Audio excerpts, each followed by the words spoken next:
Bir күні шал кемпірінен: Әй кемпір, маған бәліш пісіріп берші.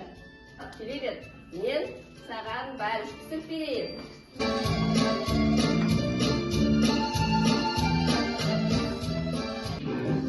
Оншалы болдым, мынау менің кемпірге. Мен саған сыйлық әкелдім. Үйіліп тұрған балық үстінде. Балық та түнгі де жоқ екенін көреді. Күзган, маған да балық берші, қарным ашып кетті. Жоқ, мен саған балығымды бермеймін. Ой, бұл жаға кедейлетіп болдым деп ойлайды. Шыны да, қасқырды да алдап соғыпты. Қап бәлем, ана қу түлкі мені